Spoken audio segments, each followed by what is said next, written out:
So good afternoon. Today is Friday, March 6th, and my name is Mitchell Meyers, and I am going to do an interview for the Dallas Jewish Historical Society. I'm interviewing Mr. Seth Meyers, and it's about 2 o'clock on Friday, so good Shabbos. Good Shabbos.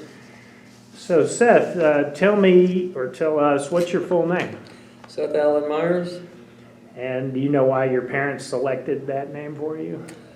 He was the third son of Adam. I know that. And my father was much into the Judaism and felt like that was the name that he wanted. It was also, when he called me Seth Allen Meyers, it was the initials of a good friend of his from New York. And that's how I picked up my name, as far as I know.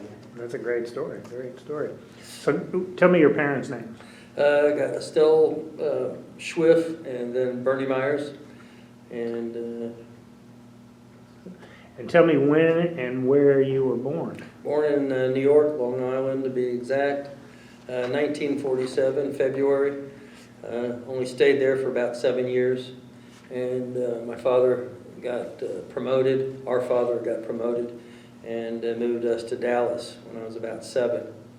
And it was good years when we got here, from that point to where we are today. So your dad got promoted, got another job, and took it, and that's why you moved to Dallas? Yes. Directly to Dallas? Directly to Dallas. No, we didn't stop anywhere in between. We lived on Bordeaux. It was outside of the Dallas-Fort Worth Airport, or Dallas Airport, not left field. And we stayed there for a few years, and probably about a couple of years. And then from there, we went to a place on Edgemere, which is in North Dallas, and that seemed to be our home for as long as I stayed in Dallas. I moved around for a little bit, but my family has been here, whether it be my brother. My mother is still here as well in Dallas. You have brothers and sisters? Yes, one of the videographer is my brother. I got a sister that's now in Phoenix, Scottsdale, and another brother who's in Houston, Texas. And their names? Ronnie, Mitchell, and Jody.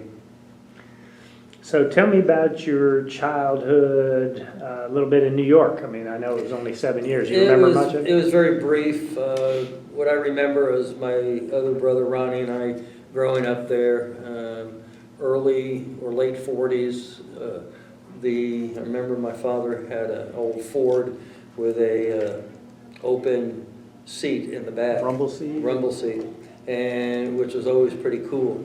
And not much that we did beyond that. You know, I was too young. It was the first 7 years of my life. The effect that it had on me from there was just growing up in a big city. And I certainly remember being up in New York. New York was a fun place. But it was too soon within that time.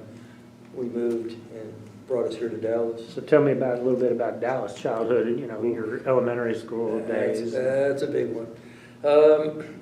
Started going to school at, really where I began to remember was when we were on Edgemere, going to George B. Dealey School, which is still around today. I'm always amazed by that. That was good. And then my parents moved. We moved to a place on Mason Dells, and then I went to Arthur Kramer with my other brother, Ronnie. And those were very fun years. They were very formative years. What I liked about Dallas was pretty much everything. Very safe place to grow up. Very interesting place. Got into the Jewish community pretty quickly.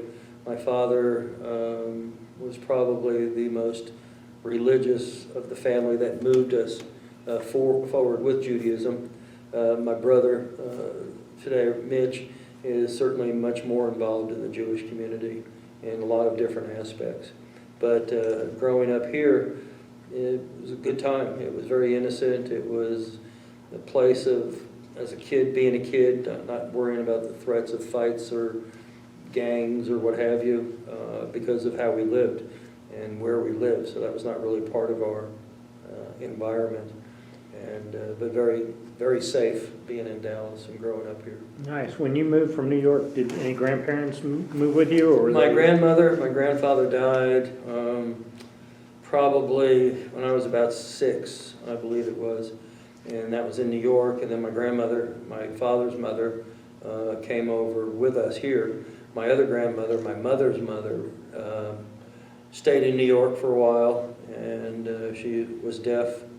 And but my other grandmother, my father's... What are their names? Yvonne. And Yvonne is my mother's mother, and then my dad's mom was Libby. My dad's mom was Libby. And she was here, and of course, when you grow up with your grandmother, you tend to remember a lot of things.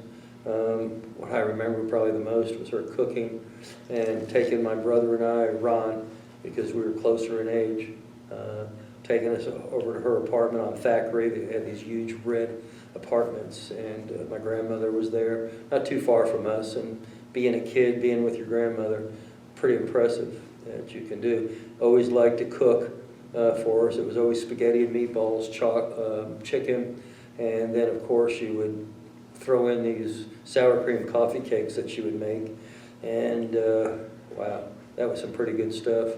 But always remembering Friday nights going there and spending the night watching Earl Flynn movies and eating her spaghetti and meatballs or the chicken, and also going to Ashburn's ice cream, which is certainly no longer around. And so it was a good time because we were very close to our grandmother and enjoyed that as kids doing that. Nice. I don't think it gets better when you get to spend that kind of time with your grandparents. So did you go to shul, and which shul did you attend? Went to Shereth Israel for the most part. My younger years, my father was certainly the more religious person, but I always knew Judaism as a kid. It seemed very simple to go into, the way my father brought us up. It's all we knew was Judaism. Never in a bad way, but in a good way, going to do the holidays, going to shul, at the table, whether it be Seder or for Hanukkah, the gifts and what have you. But growing up in Judaism was a very interesting place to be. And then, of course, the community itself, most of our peers were Jewish, and so it made the things that we did, the bar mitzvahs, the bat mitzvah for my sister. She wasn't even bat mitzvah, I don't think. And the confirmation afterwards. But it was, again, my father made it as a positive experience. I think that he would have liked us all to be more practicing. Didn't always happen that way, but he gave us enough wisdom and thoughtfulness about it that we always knew that we were Jewish. It was never a doubt in our mind growing up that way. Were you bar mitzvahed? Absolutely. At Shereth Israel, I was the first double bar mitzvah there with a young man by the name of Toby Goranzik. We became friends afterwards, but it was the very first bar mitzvah at the time that was doubled up because there were so many bar mitzvahs. And it was a very interesting experience, but a good experience. I remember the practicing, how we practiced for our Torah portions and the readings. And I remember going to Florida with my dad probably the year before, 6 months before, and we were practicing, and I was always yawning. And my father would just always go, "Oy, he's going to do this up there, and he's going to embarrass everybody." And then he said to me one day, he said, "Look, I'll give you $25 if you don't yawn and go through the whole thing." Well, of course, with that kind of money, that's a challenge. And the bar mitzvah was great, didn't yawn one bit, and I still got my $25 from my father from it. Where did you go to junior high school? Junior high school was Ben Franklin. It was in the 7th, 8th, and 9th grade over there. It was a good experience. For the most part, I was not really a good student at the time, but not too far down from us. But junior high was junior high. It was an adolescent place. It's more about your hormones probably than your academia. Were you part of any Jewish organizations while you were in junior high school? I guess this is the time after your bar mitzvah. Not really. I was a participant in the BBYO organizations, but never really joined any there. I was always an outsider, kind of looking in, and that was my prerogative to do that. So tell me about some of your friends in junior high school. Like, did they shift from elementary to junior high? They Same shifted friends? more from junior high to high school. Okay. Was the shift. But, you know, when you grew up with Larry Burke and Ronnie Bloom and Sam Casimir, those are the gentlemen that I hung out with a lot. Then came the Mark Shores and the Warren Kamen and the Chuck Lewises and the Steve Gutos and the Mike Eisenbergs and so on, Steve Marcus and his brother. So a lot of peer group, because that was our interaction, was the Jewish community. And it seemed that all our peers were coming from that. As I got into high school, what began to change, especially about our sophomore year, was the fact that here you had all these Jewish boys wondering what to do on Christmas. And so we decided to start playing football because we had nothing else to do. We weren't lighting Hanukkah bushes or Christmas lights and getting the Christmas presents. And so we started playing football, and that became a process of 55 years of doing that. My brother got involved, his family, other families, the kids were playing. But that was a big bonding time of growing up, was to be with all my friends. And, So that's the Christmas Day Classic you're talking about. Christmas Day That started in Classic. 1965. 64. 64, okay. And we started at Preston Hollow Park, and we seemed to run out of space there. And from Preston Hollow Park, we came over to the community center, the Jewish Community Center, where I am today. And it just kept getting bigger and bigger. More people. It became a tradition to where we did it every year. Again, a lot of people were showing up to this, and friends brought in friends and family members and others from different parts of the world where everybody was living. So it was a very big experience because it brought us all together.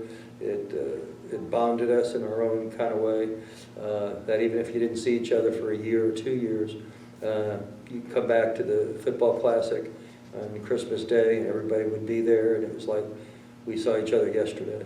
And so a very big part of our lives. That's the biggest takeaway from the Classic besides the football, of course. Is Football friendships. was secondary, it seemed like. It was, we were playing football, and it took us a while to get smart to stop playing tackle football before we were breaking bones and what have you, and then we went to touch. And but it was more a social event that we all got together, we all got to meet. There were parties before, there was parties afterwards, and it was the camaraderie that brought us together. And in fact, over the years, it didn't seem to change much, that we were all very close in our own sort of way, no matter where we went to, with families, professions, et cetera, et cetera. Nice. So after junior high, where'd you go to high school? Went to Hillcrest High School, and only went there my sophomore year, and then my senior year in high school. It got interrupted because my parents believed that I needed some extra help, and they decided, unfortunately, send me to a military school that was in Allen, Texas. Allen Military School. It's outside of Texas A&M. Wasn't a very good experience, but it changed me in the sense of though I understood what my parents were trying to do in terms of help my grades a little bit, but as I learned later on, it had nothing to do with what was going on in school. It had to do more with my lack of understanding of school and how to work with it. When I became a teacher later on in life, and as I got my master's in reading, I realized what my deficiencies were, and they were just really not understanding the classroom. Once I understood the classroom, school became very easy for me. So I was there my sophomore and senior year of high school. Somewhat of a good experience. There were some things that were not. There was certainly a lot of young men that were anti-Semitic, even for a high school that most people thought it was mostly all Jewish, but it wasn't. And but I met a lot of good people there. I used the negatives to build into positives, and made a lot of friends. Senior year was probably a little bit better. I was hoping that I was going to graduate. I kept thinking that I would not graduate, but because I didn't have geometry, and I had to take the geometry in my senior year, and there's a lot of young men and women that just kind of helped me in that subject matter to get better with it, and I made a C on it, and certainly graduated with my class. So going to Allen Military Academy, it obviously impacted your life at this time. Were there other influences or things that impacted your life, such as, you know, music, culture, politics? Well, certainly the politics, just kind of going backwards, didn't really understand the politics of life. I was too much an adolescent, a kid. Politics didn't seem important. It was very distant. It was thousands of miles away. Though my friends were getting into different things, and I did as I got older, more so in college, but not as much there. Music, I stayed with the music of the 60s and the 70s. Well, this is the 60s, right? Your high school? 60s, right. And but as I got into the 70s were part of the 60s. It was a continuation of the 60s. Okay. That way. During this time, I mean, there were some major things going on in the world, like John F. Kennedy, Robert Kennedy. Yeah. I was at school when John F. Kennedy was killed, and at Hillcrest High School, and this was in September 22nd of '63. I was a sophomore, and I remember our vice principal, who was a big man, I forgot his name, but spoke very slowly, and he came on the PA system, and he went, "Ladies and gentlemen, the President of the United States has been shot." And we knew that Kennedy was in town. We were all talking about it. We were very excited. Not that we were going to see him, but we were going to talk about it. And that was my beginning of my politics. And and probably about 30, 40 minutes later, might have been a little bit longer, he comes back on the air and says, "Ladies and gentlemen, the President of the United States has been killed." And so there was a hush, and the teachers were crying. Many of us did not understand the magnitude of what he was saying. And he just told us to leave the building and go home. And this was on Friday. And I remember the key to that was everybody was leaving the building. There was no hollering. There was no screaming. Yay, we're out here. I mean, it was dead silence as people were leaving. And we were shocked at this. So that was certainly a big event happening there. And that kind of began my political look on life at that point in time. So when you graduated, thank you for that. When you graduated high school, what was the next step for you? Was it college? Were you drafted in the Army? I was drafted. It took me a while though, but I went to junior college, Tyler Junior College, and somewhat interesting place. You know, I wasn't geared to go to a big school at that time, and so my dad thought junior college would be a good thing for me. And it had some benefits, but I still didn't have the school mentality to be a good student. And I did my thing, but Tyler was a dry community, and I had a car, I had my driver's license, and some gentlemen asked me to take them to Kilgore, Texas, which is about 30 miles down the road. It was wet, and they wanted to get alcohol. And the gentleman who I went with was 21, and we drove to Kilgore, bought a whole bunch of beer. They bought a whole bunch of beer and a fifth of liquor. And right after we came out of the liquor store, they came out of the liquor store, we got stopped by a campus security guard, and he wanted to check, and I didn't know what he could do or not do, didn't really think about it. And he looked in my trunk and saw there was a case or two of beer, and so I got arrested, and my friend did not. I kept saying it was his alcohol, it was not mine.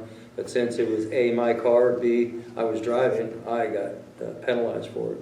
So they took me to jail, and when I went to jail, I needed to post a $50 bond, which I found out later it went into somebody's pocket, because that was it.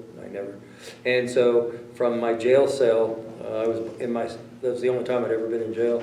I looked out, and there were my friends, they were laughing, and I'm like yelling at them, "Go back to Tyler, get me some money, get me out of here." And 3 hours later, I was out, and that was somewhat of a scary time. And we were laughing and kibitzing as we went back. And so we got back to the dorm at Tyler, and my friends decided when I went to the dorm that they were going to lock me out. And this was about 2 in the morning. Well, under my left arm, I had a fifth of alcohol that was not mine. I was trying to give it back to the owner. And long story short, eventually the dorm leader opened the door, and his mouth became very open when he saw me standing there. And next thing I knew, I was being kicked out of school, and my father was really not going to have any of that. And so he came. My father had just gotten back from Acapulco. He had just gotten married, and he was very black in terms of his darkness because he was in the sun, and my father tanned very well. And so my friends kept looking at me and looking at him. Of course, he was much taller than I was. And they went, "We didn't know your father was black." And I'm like, "Well, he's not. He's just overly tanned." And so we went in there and we talked to the dean, and the dean said, "Sorry, you're out of here. Can't have this, getting alcohol." My father asked me to leave the meeting, and I was kind of shocked, but okay, I'll leave. And I sat outside. My friends were coming by asking how it was going. About maybe 30 minutes later, the door opens up. They called me back in, and they put me on probation. I remember asking my dad what he did. And he just said, "No, just talk to the man to man." I said, "Okay." And I stayed there for about another year, got off of probation, got my grades up, got out of trouble, but then decided to leave school because it wasn't very fulfilling for me at that time. And so I started trying to go to work, but the draft had already been in place, and not the lottery, but the draft. And so as I was in college, my number was 2S, meaning that you were a student, they couldn't draft you.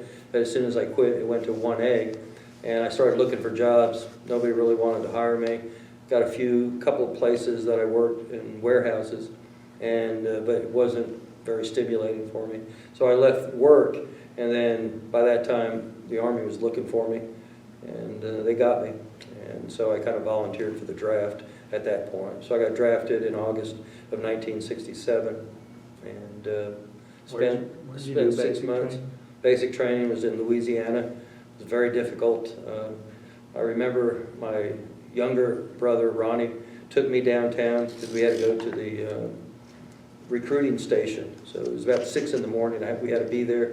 He drove me down there, said goodbye, and I'm figuring within an hour or two we'd be on a bus or a plane going to Louisiana. Well, it turns out we were there until about 7 or 8 at night, and all day they put us on a bus, and we got to Louisiana at about 4 in the morning, 3:30. So we're all thinking, again, very unconsciously, I guess, of what the Army was, but we thought we were going to sleep for a while. So we went in, they gave us a meal, and then at about 5:30 we got woken up. I remember some of us complaining to the drill sergeant that was there, saying that we hardly ever slept. And he said, "Well, when did you go to bed?" We said, 3:30. We went, slept an hour too long anyway. And so, of course, that put a little scare in us at that point. And then the next few days was haircuts, getting your gear, learning how to be in the military, how to make your bed, how to say things to your sergeants, to your lieutenants, and what have you. But I spent 4 months there in Fort Lee, and Where's Fort Lee? it's in outside of Bossier City, Louisiana. And I got my basic out of the way, got my AIT training out of the way, which is advanced individual training. Still didn't think I was a military person, but it didn't matter what I thought. They knew I was military. And I had initially got orders to Fort Rutger, Alabama, and that got changed. Fort Rutger, by the way, was a helicopter training program, and I knew I wasn't going to be a helicopter pilot because I had no idea about flying a plane, barely could drive a car. And as soon as I got that, I thought, okay, maybe they'd put me into mechanics, maybe they'd put me into gunnery kind of situations, but my orders changed pretty quickly, and then they sent me to Germany. And I got into documents. I was working as a document clerk at the time. The gentleman I was working with, he was also drafted. He signed up for an extra year, so he was there for 3 years. He had 6 months left, and he was feeling pretty good, but then they took him out and they sent him to Vietnam.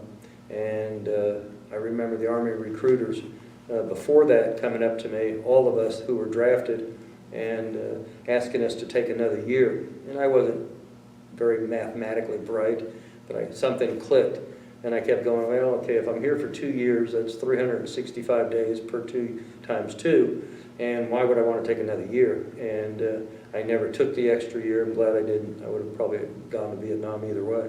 But I had no control of where I was stationed or how I was stationed. So I spent my almost 19 months in Germany. Had a great time, bought a Volkswagen while I was there. So about 13, 14 countries. Got to travel a lot. This is while you were in the Army? While I was in the Army, I was stationed in Frankfurt. And then 6 months later, we were sent to Darmstadt.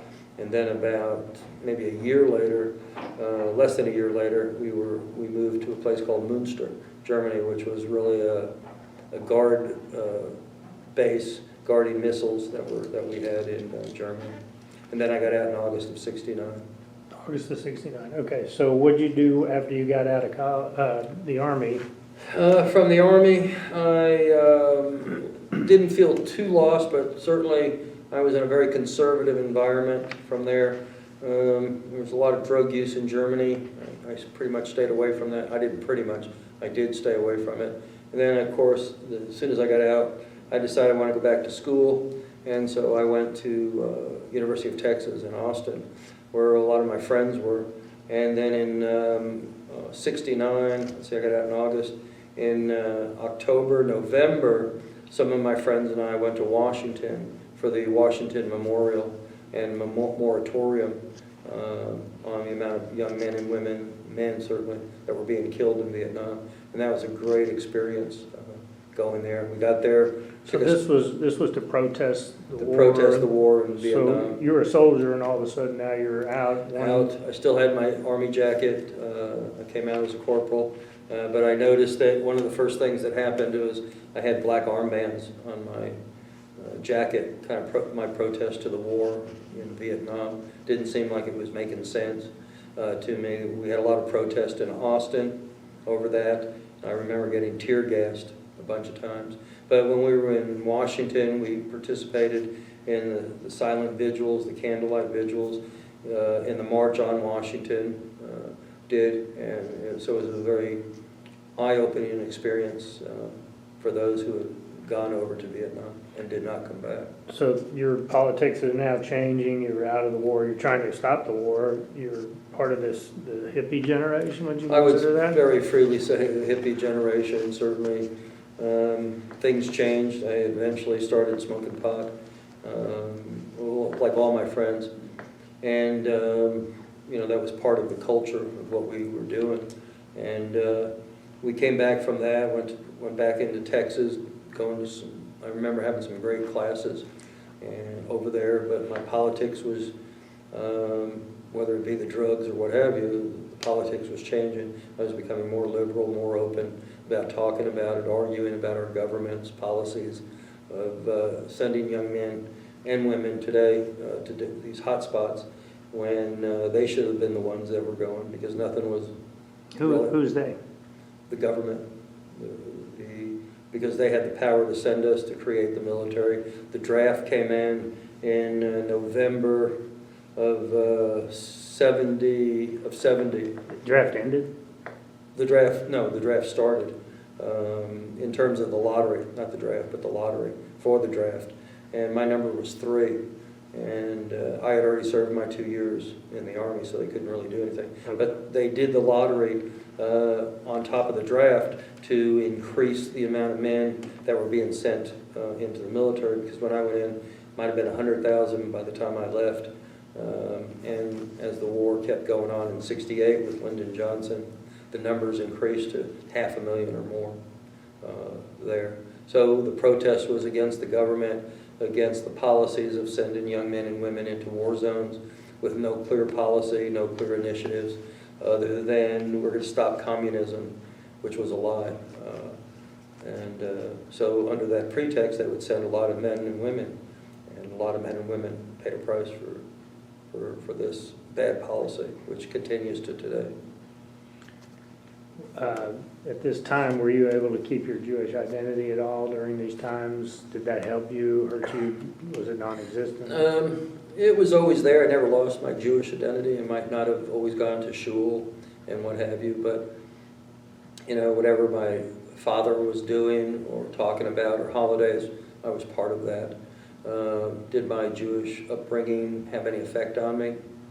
I'm not sure about that, other than I was very much of a pacifist and was against that, whether it's Jewish law or what have you. And probably would have done more, but didn't think the policies were good that were harming. There was nothing that was harming our country. These were all things that were put out by the governments. So, okay, so just to be clear, you had a Jewish identity, but you didn't practice Judaism, or it didn't help you anyway? It didn't help me in any way, no. So, and you eventually, did you graduate from the University of Texas? I did not graduate. I eventually quit there. I had most of my education out of the way. I was still kind of confused as to what I wanted to do. And so I moved back to Dallas and started working, but didn't feel like I was doing much.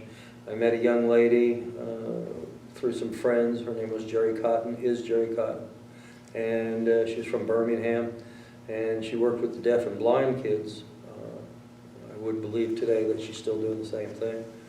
And she kind of, as we were talking and dating, she was helping me with my direction because I still didn't know what I wanted to do. And she's saying, look, you do a lot of things with kids, you do little leagues, you do different kinds of activities, why don't you get into education? Well, what kind of slowed me down was the fact that I wasn't a good student in high school. And so I was like, well, that would be kind of a weird thing to do. But I looked at it and I was like, okay, let's try it. And I got into special education. I got a degree in, my major was special education with a minor in government history. And next thing you know, I graduated from North Texas State with a BS in education and went into a place called Nocona, Texas. And where I started working, I was working with probably 4th and 5th graders. I was the only male at the school. Nocona, Texas is about 60 miles from here. A very small town, maybe 3,000 people. And I got a house, I was renting a house right next to the Nocona boot factory. And I enjoyed the process of this elementary school, but I thought maybe I needed more. But I was having a good time. I got to help the kids. I helped build a playground. The kids didn't really have a playground, so I got with people in the construction industries and other people to help build an outdoor gym. And we used old tires and we used wood and people built things where it really became a kind of a nice thing to do. But during that period of time, since I hate to be sexist about it, but I was working with all women. The principal was a male. And women were starting to complain. I was too touchy with the kids, not in a bad way, but in a way of just a lot of emotion, a lot of just that's what kids needed. You know, they didn't have any kind of a background. And of course the women didn't really like that. So I was kind of up against that kind of wall. I had a bicycle club, and I had one teacher who helped me, and 90% of the kids that came out were all girls. And I lived right next door, not only to the Nocona boot factory, but in a huge field. There was a farm, and then on the other side was some Vietnamese people. And they were great because every time these kids were coming over, I had a back door and a front door that was always open, and you can see from front to back. And I was certainly not aware of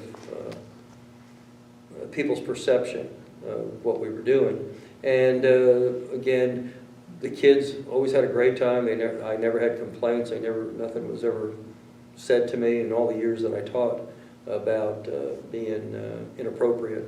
But it was a big complaint. In fact, my principal came up to me one day and he said, Seth, maybe you shouldn't be taking these kids out. And my first thing was, what did your daughter say? Oh, we had a great time. Mr. Myers is this, Mr. Myers is that. I said, well, what are you talking about?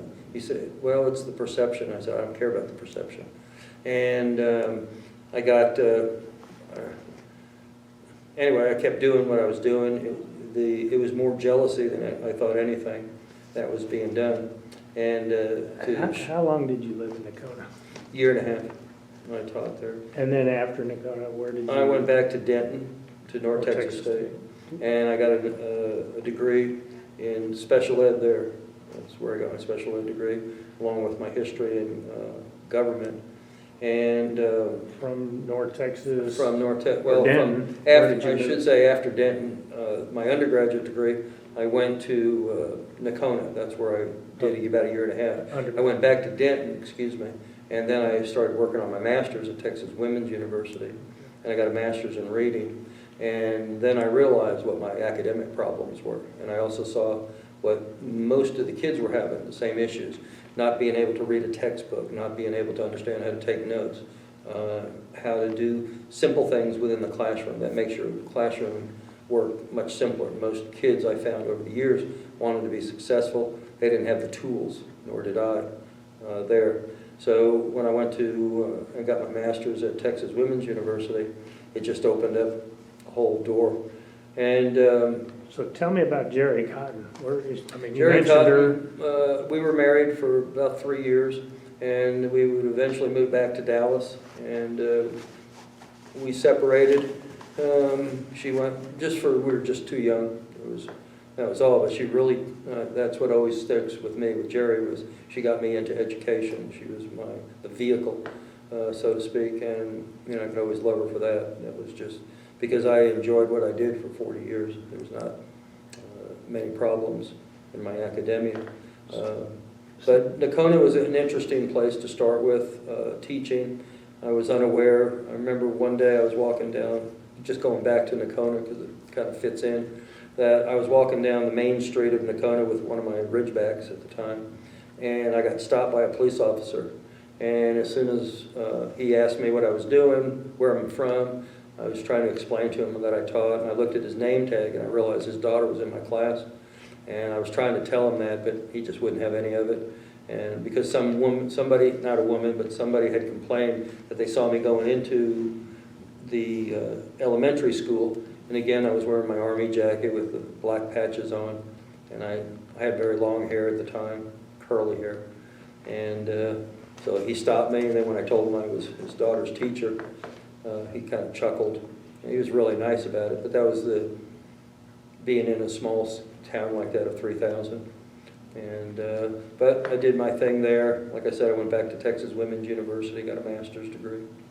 And from there, looked for some jobs in Dallas. I thought I had a job in Carrollton, and I missed out on that. And so one of my friends, Mark Shore and Macy Hart, had asked me if I wanted to go to this camp. And it was in Utica, Mississippi. And I said, well, what would you like me to do? He said, I want you to be the swimming director. And I was like, well, I could swim, but I didn't really know swimming. And he looked at me and he said, you got a year. Can you do it? I went, yeah. And I just remember going full blast because Texas Women's University had an indoor pool. I took first aid classes. I took swimming classes, advanced classes. And I wrote up a program, and when I went to this camp, I would say it was about 78. 77. It was one of the best experiences I had. And I met a lady at the time, and she was living in Tucson, so I figured, okay, I'll just get onto those coattails and see what Tucson's like. And I applied for a lot of jobs. I got a job almost immediately. It was at a school called Vision Quest for hardcore kids. And can I cuss? And anyway, I applied to this place at Vision Quest, and it was really the last stop before kids were sent to jail. And so I remember doing the interview, and then they had these big, huge double doors. So I was standing there waiting. I had interviewed with about 3 or 4 people, and this kid came up to me and just flipped me off. And I didn't know what to do. You know, I didn't know the kid or anything. Normally I'd probably be crazy. So I just put out my hand and said, hi, I'm Seth Meyers. And he was really impressed with that. And I got the job. I stayed there for a little over a year. I taught during the course of the year in the classroom, and then in the summer I went their survival program and worked with their, and then that's got me into the outdoor part of my life. Okay, so you have now moved to Tucson, and what year is it then in Tucson that you moved? I was in Tucson in the end of '79 into the beginning of '80 that I moved to Tucson. And you got a job in education, At a place called Vision Quest, Vision Quest. and it was a hardcore community. I was there from about a year and a half in there. It was a very stressful place, and but it was a good working experience. During the course of the year in '79 and '80, during the school year from September to June, I was a teacher. From June to August, I worked on their outdoor leadership programs. And this was in Tucson, or was this in Mississippi? This is in Tucson. In Tucson, okay. Yeah, I left Mississippi. I was in Mississippi just for one summer Okay. of '77. Okay. Okay, and then after Vision Quest, what did you do then? Then from Vision Quest, I applied for jobs in the Tucson Unified School District. I got a job teaching special education, and it was a middle school, and very interesting. I did that for probably about 8 or 9 years. I would say about 9 years in special education. I stayed, it was at Carson Middle School that I was at, and so I stayed in special ed for, like I said, about 8 or 9 years. I got a little tired of it. I was teaching, I needed more stimulation, but I was teaching LD students, learning disabled students. Had small classes of maybe 10 kids at a time, and but it was very good. I felt like I got a lot done with that. But there was a time in about '86, '87, I went to my principal when I was at Carson Middle School, and I said, Don, can I get out of special ed? I'd like to teach the regular classes. And he kind of teased me, saying, well, you've only had about 8 kids, to teach. And he didn't think that I could do it. And he knew I had a history background. I had a degree in history.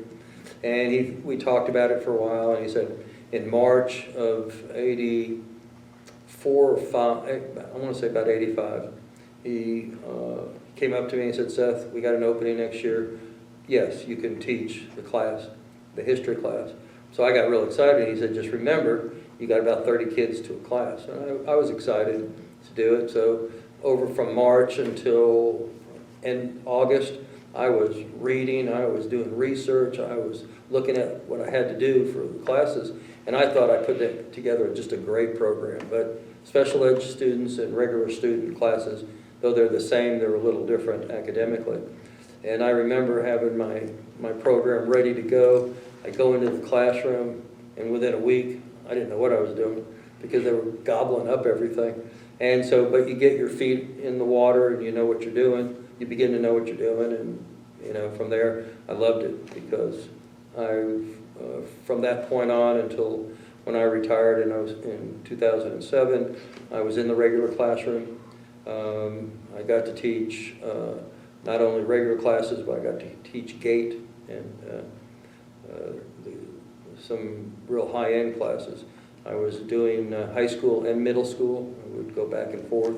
I think the people in the district in '85 on liked the way I dealt with the middle school children, and I kind of liked it because I felt like I was still a middle school child, and I could relate to them, the disabilities of just not knowing how to study, and so it just worked out for me, and I stayed there for the entire time. In Tucson? In Tucson, teaching, yes. That's great. So all this time you're teaching, you're going from Nocona to Denton to Tucson, from Mississippi to Tucson. Talk about a little bit about your family. What's going on with them at this point? Are they in Dallas? I mean, they're all over the place. Everybody still alive? Everybody is still alive. My mother, father, they had divorced in, I want to say, '63. My dad was in Dallas. My mother was in Dallas. My brother Ronnie was in Houston, stayed there. Jody, our sister, had moved to Phoenix and was working there. She was working with the deaf kids. She was doing real estate, a lot of different things over the years. And then Mitchell, being the youngest, stayed in Dallas as well. And family seemed to like Dallas. My father moved along with my grandmother to Houston for a period of time. At that time, my father was a traveling salesman, and just until he retired, he worked at Maidenform, and he traveled a lot, so that's where he lived. Houston was his base, and I think that was because of my grandmother. They eventually would move back to Dallas at the time. My mother was eventually will get married to a man by the name of Sonny Swift, and they were together about 35 years, give or take, before he passed away. And how did you get along with everybody? I mean, you're in Tucson, so kind of isolated a little bit. Different, my brother and I, as in, we had distance, and between us, he was in Houston, Tucson. We were very different with the activities that we did, but tried to stay in contact. My younger brother had more contact than I did with most of the others. Jody, she was also in Tucson for a while, and then eventually would move to Scottsdale because she got married, and that's where her husband was going to be. So I always got along with my mom, very close with my mom, certainly close with my grandmother, my father. My father would come visit with me, or I'd go visit back with him, whether it be Houston or Dallas. I kind of liked him being in Dallas. That was kind of nice. But So during this time, you also got involved in camping and hiking, and talk briefly about that. The camping really began in earnest when I was working at Vision Quest there, because they took me on the survival the summer. And one part of the program in Vision Quest, and we're talking now, I'm going backwards, probably in 80, that I was in, 79 and 80, I was at Vision Quest before I went to TUSD. And in the summertime, I was like a kid. And one of the first things, if you're working for the Vision Quest program, they want to take you out in the wilderness on, they're 2-week expeditions, so to speak, but you go in as a kid. You have no food, you learn to navigate, you learn to use the map and the compass, learn to survive, get along with others. So one of the first trips that we took, that I had to take, was in a place called the Gila Wilderness in New Mexico. And there was about 12 of us, 11 kids, and then myself as the adult. But I was the kid too, because I had everything that they had, I had. I didn't have anything different. The only difference is I knew a little bit about the outdoors, and they did not. And most of the kids that were taken on these survival places didn't want to be there. They were city kids. This was tough for them.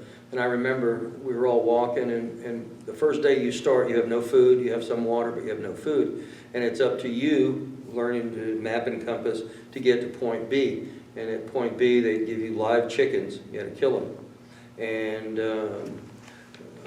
you had to survive. And some groups took longer than others, because kids would start arguing and fighting. No, let's do this, let's go that. I don't want to do this, I don't want to do that. So you had to learn to bring kids together, or the kids had to learn to be together. And going out, the kids were in the Gila, and we were on the Gila River. And I just remember, as we were walking, seeing all these blackberry and raspberry bushes, and I'm just stopping, and I'm picking, and everything. Kids are going, keep walking, and when we're hungry, nobody's eaten for a day, maybe 2 days, depends on how long it takes us to get to the point B. And I just remember just picking up that, and then the watercress was in, which is a lettuce, it's in the water. So I was learning about the outdoors, and I would finally catch up to them. And in my hat, my whole face was red and black from all the berries that I was eating. Plus, in my hat, it was just filled with lettuce, with the watercress and the fruit. And the kids were just starving. And they're like, "Well, where did you get that? How did you have food?" And I told them, "Guys, I was trying to get your attention to eat." And nobody was paying attention. They were just grumbling. And so my outdoor began there. Tucson Plus is just a haven of mountains and outdoor activities to go into. So that really began my backpacking, and still hasn't stopped to this day. That's great. Doing that. So tell us, are you present day now, I guess, do you still live in Tucson? I still live in Tucson. I'm married. Been married about 26 years. And who are you married to? Angela Ladani, and a nice young lady from Argentina. Met her on an airplane, and I was here visiting my family, and she was on the plane, and all I remember, she had this long hair that went down to her butt, and she was on the same flight that I was, and which I did not know, and you could smoke at the time because it was in the early mid-'80s or latter part of the '80s, and you could smoke in the airport. And so I just remembered her smoking. So I got to the counter, and I found out I was sitting in a middle seat. So I said, look, could you move me? And yeah, we'll do this. And so all of a sudden, next thing I know, I'm on the aisle seat. She's right next to me. I'm sitting with her. And so I always teased her that she just talked my ear off. And unfortunately for her, I was doing all the talking because she was going to Arizona, Phoenix, in fact, to visit with some friends. And this was on December the 25th, I want to say 92 it was, maybe 91. That is when I met her. This is Christmas Day? Christmas Day, because Christmas Eve Day? What happened was normally we play football, but I came from St. Louis visiting my cousins. I spent a couple of days here, and then for some reason I decided to go home on Christmas, back to Tucson. And so the flight that I was on, she was on, and it was going to Phoenix. And by the time it was over with, she knew all about Arizona, the mountains, the places to visit, the Grand Canyon. And I had asked her, my brother-in-law at the time was picking us up, and I said, look, would you like a ride? I'd be more than happy to. And she looked at him, and he had a huge beard, and she thought, okay, this guy is kind of nice. And she said, no, I don't. But I said, here's my phone number. If you want to call me, I'm here for a couple of days. Seemed like a nice person. And she did call me. The people she was visiting were busy doing something, and then she called me up, and I said, look, let's go out. She heard my grandmother in the background and my niece and nephew. They were over at my sister's house. So I said, look, I'm here, I'm staying with my sister. Would you like to go out? I'll show you around Phoenix for a little bit. And she did. And then we went back over to my sister's house, and she met my grandmother, and she fell in love with my grandmother. And so that loosened it up. And then all of a sudden, her friends were busy, but they were in Tucson because they were visiting, and they thought she was coming in the day later. And so at that point in time, I was calling my friends, and because they were house sitting with my dogs. I had Rhodesian Ridgebacks, and they were house sitting, but I couldn't get in contact with them. So I got a little nervous. And so finally, the guy calls me, the husband of my friend, and he calls and says, look, Colleen, my good friend, was in the hospital. She was having surgery. And I was like, okay, I got to go. So I told Angela, I said, look, I'm going to Tucson. If you'd like to join me, come on.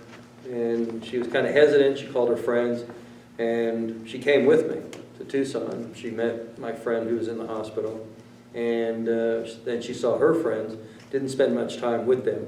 And while she was there, I said, look, because I was off, it was during the Christmas holiday of 91, and I said, hey, would you like to go to the Grand Canyon? Take you to Sedona, these places. And she was a little hesitant, and sure, because I was talking about it. And that's how we really got together. She went on with me for about a week, and we went to northern Arizona, and next thing I know, she went back to Florida where she was living. Her parents were older. Her father was very sick, and so she eventually, by May of 92, she moved to Tucson to be with me, and we started living together. But then her father got real sick, and she had to leave, and she was gone for about 9 months taking care of her dad. And I just asked her, I said, do you still want to come back? And she said, sure. And she brought her mom. Her mom had Alzheimer's.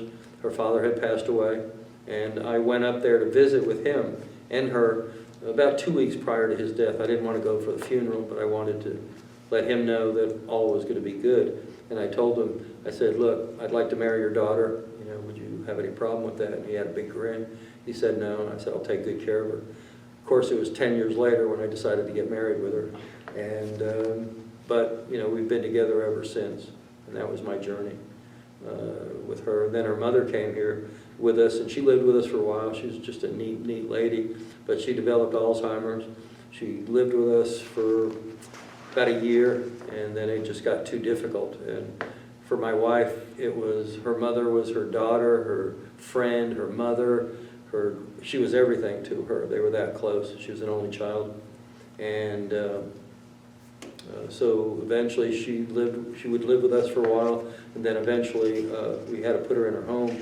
And she was about 7 years in the bed, didn't even know us at all before she passed away. And but she and I are still together.